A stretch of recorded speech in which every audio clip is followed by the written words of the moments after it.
Good afternoon, ladies and gentlemen. It is my hope that this video is going to find you in good health. I don't know where you are watching it from. Kisumu is fantastic and the weather is actually very good today. So let me know where you're watching this particular video from. And if you're watching it for the first time, please just take a second, click that subscribe button before we proceed. Where is William Samoei Arap Ruto, the Deputy President of the Republic of Kenya? That's the question which most Kenyans were actually asking at the beginning of the week. Because William Ruto was missing in his political activities. So they asked, where is the DP? And they got the answer. William Ruto is in Dubai, or was in Dubai. And then, as usual, Kenyans ask other questions. What is he doing in Dubai? Because there's no way William Ruto would have been missing in action for that long. So what was he doing in Dubai? In this video today, I want us to try and figure out what the Deputy President could be doing in Dubai. And I know for sure that on the 5th, which would be on Saturday, William Ruto will be in Mombasa, according to his program, Tononoka Grounds. He will be hosted by my friend Hassan Omar, which means if the Deputy President will make it to that event, then it simply means that whatever took him to Dubai was either business or something, but it had nothing to do with the illness or sickness. If you won't turn up for that event, then we can conclude that whatever took him there actually stopped him from attending the Tononoka event. Now, if you are watching this video for the first time, what we do on this channel is very simple. We analyze politics in a way you can't find any other place. Like right now, Ruto is in Dubai. And Kenyans are asking, or were asking, what is he doing in Dubai? I want to break it down for you guys so that you can easily conclude whatever he was doing there based on your own assessment. So drag some popcorns, grab some chair, cola, as you watch this particular video.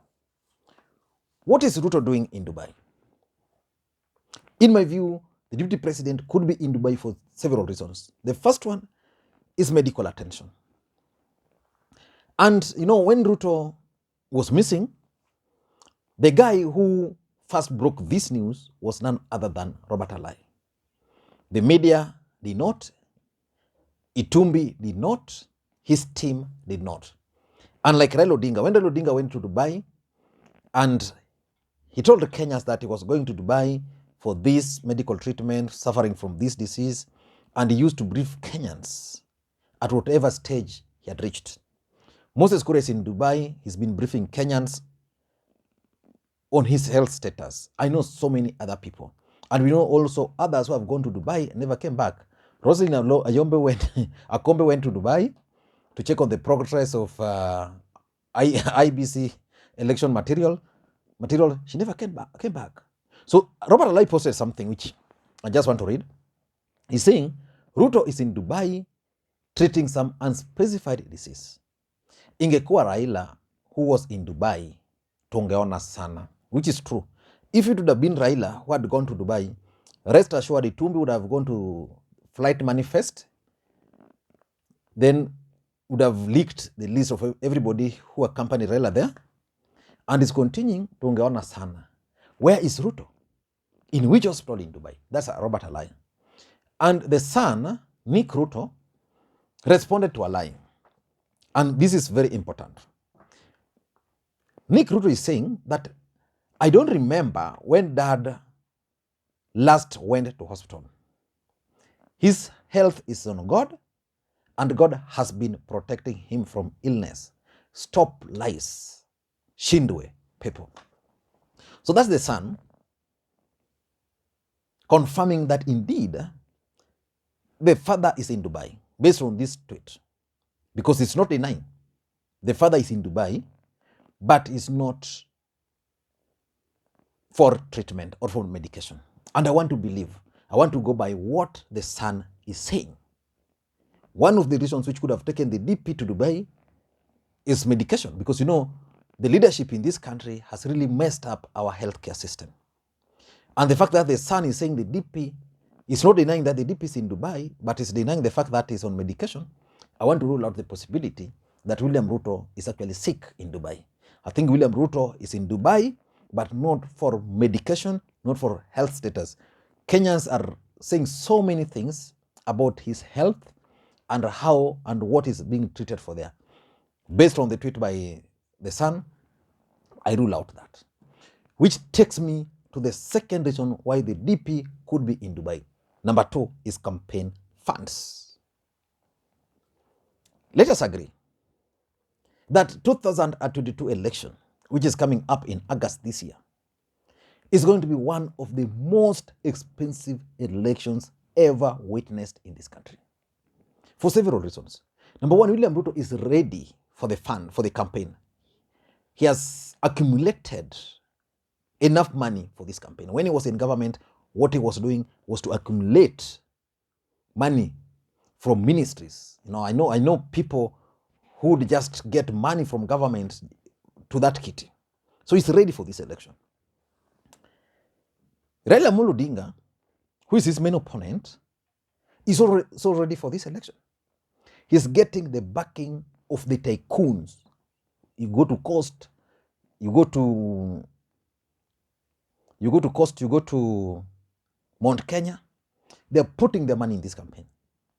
Uhuru Kenyatta and the family are not going to allow William Ruto to become the next president of the Republic of Kenya, which means Uhuru Kenyatta is also going to put his money on Raila Odinga.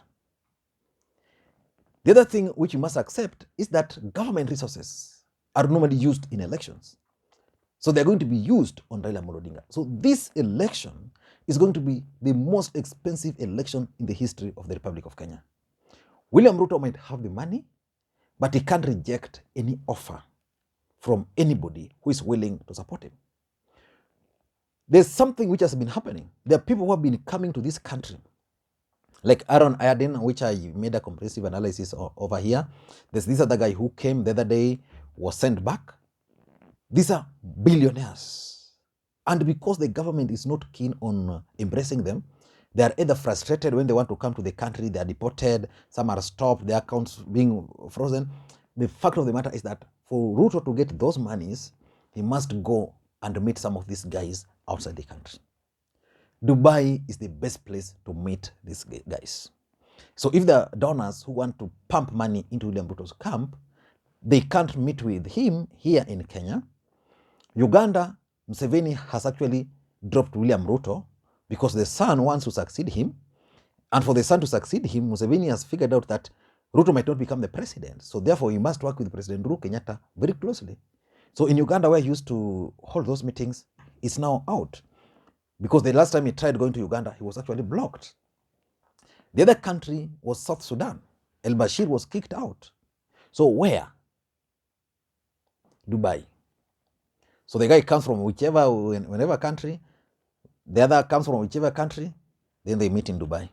They discuss if it's business. Now, if it's funding the campaign, how are we going to release the money? How will the money reach you? Campaign fundings. I think that's the main reason why the DP went there. The third reason, which would have taken him, actually I've ruled out the possibility of medical attention, please. So maybe the second is to meet with Moses Kuria. Moses Kuria was playing a key role for the deputy president in the larger Mount Kenya region. And Moses Kuria has decided that for him, he's not going to fold his party to join UDA. He wants his own political party. And Moses Kuria's party, Chama cha Kazi, was doing so well, or is doing so well in the larger Mount Kenya region. So William Ruto has been losing grip of the larger Mount Kenya region. So the only way he can regain that is by doing what he's promised himself not to do. One of them is to reach out to Moses Kuria and maybe Mwangi Kujuri. Moses Kuria, at some point, last week, or was it early this week, stated that Azimio movement is actually a movement fronted by wrong people at the wrong time. From the time Moses Kuria made that statement, most people who believed that Moses Kuria was going to work with Raila Odinga and Uhuru Kenyatta started thinking twice, because timing now, right now timing is very key. You make a small mistake out. So they've started figuring out that maybe Moses Kuria is not willing also to join the Azimio movement. So William Ruto possibly went to Dubai to meet with Moses Kuria. And if they met, I know Moses Kuria will release the photos. Unless he told him, I'm coming to meet with you to discuss politics, but please let it remain between two of us. But if indeed he met with Moses Kuria, it's going to change. And if he went to Dubai, came back without meeting Moses Kuria, then that's going to be another story. Because we've seen so many leaders going to Dubai to meet Moses Kuria. If the DP want to meet Moses Kuria, it will be another story. But probably he went there to meet Moses Kuria. Number 4 is business deals. Ruto ni mtu wa deal. Yeye ni mzee wa deals. That's why he's filthy rich, but you can't pinpoint his businesses. Ni jamaa wa deals. People around the DP ni watu wa deals. Oscar Sudi is normally William Ruto's face when it comes to deal making.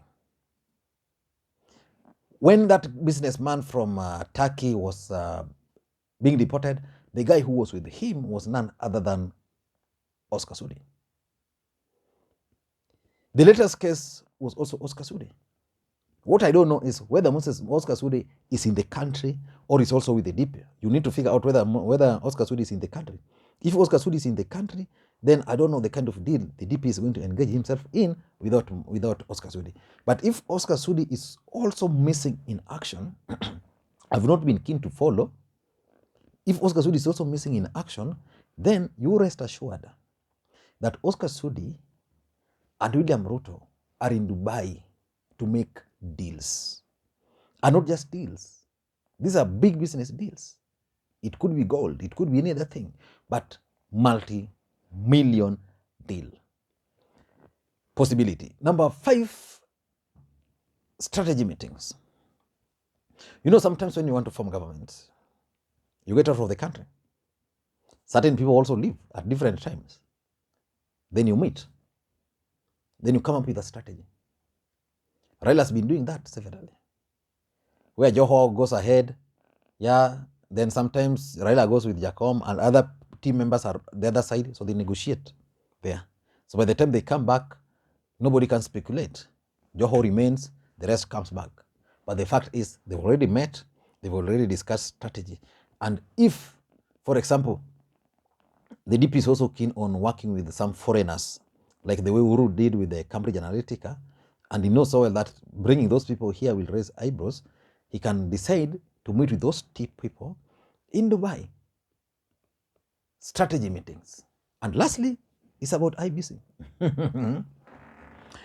Can IBC, as currently constituted, conduct a free, fair, verifiable election in this country? Yes or no? I don't think so.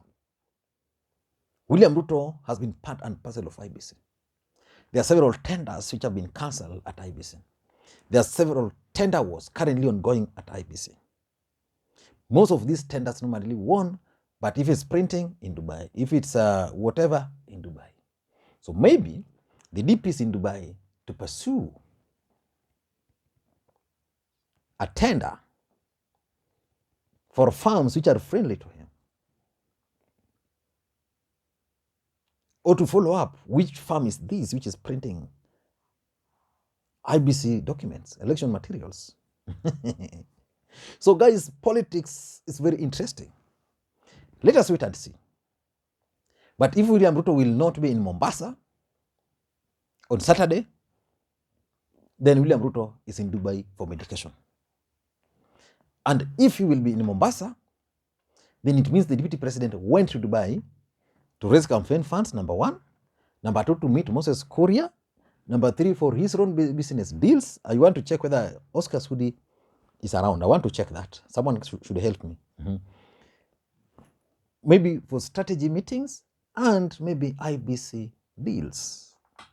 I don't know what you think. Let me know. Imeweza, hajaweza? Thank you guys, and please may you have a good day. Bye bye.